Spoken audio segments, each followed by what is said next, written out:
What a season it's been for them. That was a real statement win for them as well, because taking on a top 4 rival, that's what you want to be doing. You want to be picking up points against them, and that's exactly what they did.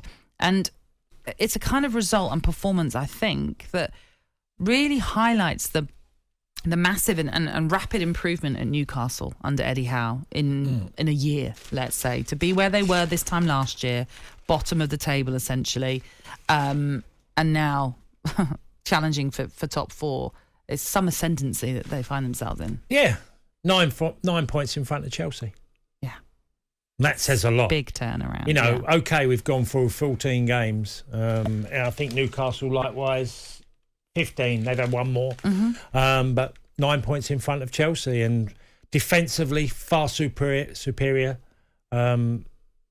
Weird one now. I mean, look, full credit to Newcastle. There's an idea of playing. You can tell that everybody in the team's going to do a shift for the side.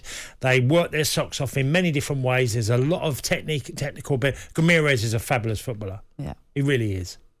I mean, when you look back to when the takeover happened at Newcastle and Eddie Howe came in, there was a lot of talk about everything's going to take time. It will be an evolution, but it's going to take time. But you look at the results and their performances this season, and the feeling now that is going around, I'm sure, in Newcastle, that this is a side ready to challenge already for maybe the top 4. I'm not saying for the title just yet, but are you now in that? I mean, and you've probably been in this thinking for a while anyway. But are you looking at this Newcastle side and thinking they're not going to fall away? They are going to be sustaining this. I really believe they'll stay.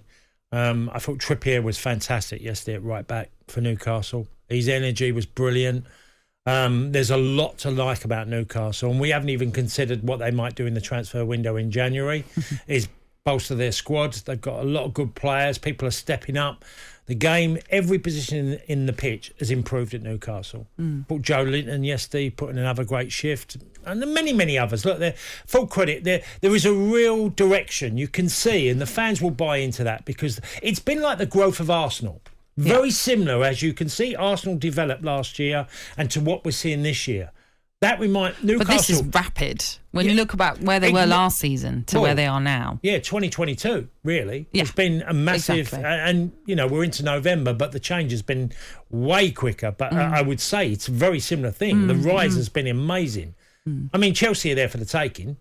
You know, and we'll talk about Chelsea in just a moment, but you mentioned there about Joe Linton, and we've talked about Miguel Almiron. It's not just those new players that have come in, it's the players that were there before that have themselves sort of reinvigorated their careers. They've suddenly become completely different players and are now so instrumental in that side. Almiron, again, a player we've talked about before, I say, who we felt at times maybe his career was going to be elsewhere because he wasn't hitting the mark that they expected. But my goodness, how instrumental is he turning out to be for Newcastle this season? Oh, absolutely, Nat. His goals, he's found a huge amount of confidence. But then I'd say Longstaff and Joe Willock. Absolutely. They're in the team. They've been around for a while. Yes, you know, Willock, I spoke about the goal earlier, but he's improved most definitely. I think it's been a natural evolution of the side by what the manager's implemented at the football club. I think it's so smart by Eddie Howe, how he's gone about his business and kept a very attack-minded style. I mean, you know, he was brave as a Bournemouth manager. I always just think with Eddie that sometimes it's a bit dangerous. You know, we're playing against some teams and playing the way they are. But he kept Bournemouth in the Premier League nearly year after year. Not every year, but nearly. And that was a major statement. To Chelsea then, and there was a new manager bounce when Graham Potter took over, took Chelsea from the bottom of their Champions League group to end up as group winners, and it felt as though things were turning and it was slightly rosier at Chelsea. Not the case anymore. They haven't won in their last 5. As you say, they find themselves in 8th now. 8 points off Tottenham, who are in 4th.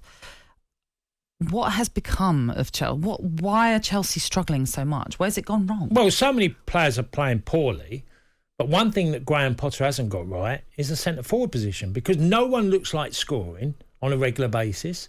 Let's take the last 3 Premier League games. Your centre-forward against Brighton was Havertz. Lost 4-1. Your centre-forward against Arsenal at Stamford Bridge was Aubameyang. Lost 1-0. Your centre-forward against Newcastle was Brozier. Mm-hmm. So in the last 3 Premier League games, you've had a different centre forward. So that to me is alarm bells immediately. That is a real problem you've got as a manager. That you got 3 different centre forwards in your last 3 Premier League games. Yeah, because even under Thomas Tuchel, they struggled to score goals. It was a problem, especially towards the end of his tenure there. But he did seem to regularly go with Kai Havertz, especially last season. Yeah. With Chelsea this season, and I'm pretty sure I'm right in saying this, that when Graham Potter was asked about the formation that he likes to play, he sort of inferred, look, we don't really like to think about a formation. We're quite fluid. We sort of see how the game goes and adapt to it as it's happening. Yeah. Could that be confusing for players if they don't actually have an idea of how they should be playing? Well, if that makes sense. I'll give him a benefit of a doubt because of the players that he's lost. He's lost 2 wing-backs that were really important in Chilwell and James. Mm-hmm. They're really important to Chelsea, how Chelsea function. With that, N'Golo Kante hasn't been available to sit in front of the back 4 like he does brilliantly and make things happen. They've lost their way slightly. They don't look like scoring goals in the centre-forward position. But I can't believe how many players are playing so poorly for Chelsea. That has been really surprising. They're unrecognisable. I think I'm watching now, if I'm probably talking over the last 10 years, I'm seeing the worst Chelsea team that they've had over the last 10 years because I really don't know what they're about, this particular one. And Graham Potter, my one reservation when he got the job is that he's basically a pragmatic manager that never really, I felt, had centre forwards. I know he had Mopé and he had Welbeck, but they weren't prolific for him. And it felt that all the other parts of the team, if they worked really well, Brighton would have a good team. But the centre forward wasn't that relevant. And I feel like Chelsea have become that quite quickly. They've become, for me, a bad version of Brighton. I know that sounds terrible, but that's what they look like to me at the moment. Obviously, if you want to win games, you've got to score goals. We know that. Yeah. They've scored 17. They've conceded 17. So a bit of an issue there. That's a low amount for Chelsea, 17 goals through their 14 games. How can you spend hundreds of millions on forwards, and that's without the wages you're paying to these footballers, and you can't find goals? You know, from Lukaku to Timo Werner, you know, just to name a couple, to Havertz. This is it, though. It's not just Graham Potter. This goes back a while. Yes, well, it's been an issue. I mean, look, I thought Tuchel at times had a very good team. And when they were on, and they were world club champions, European champions, they were winning games in a particular manner, but still had a lot about them. That has eroded. And it eroded at the start of this season. And Graham Potter has tried to pick up the pieces for this team. But as he's been there longer, they've got poorer. And I think now he's spinning plates on nearly every position who plays. I don't think he's got an idea of his best 11 by a country mile at the moment.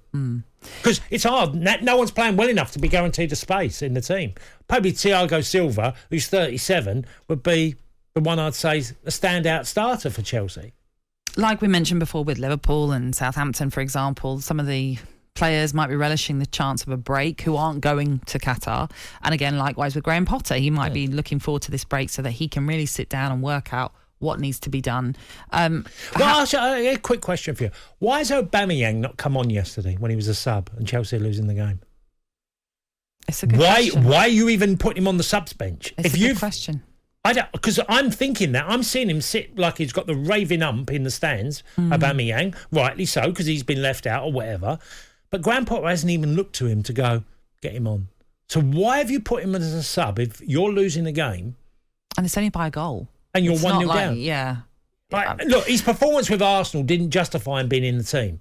He was really poor, had very few touches of the game. And again, I think it's hard to be a centre-forward in Graham Potter's team.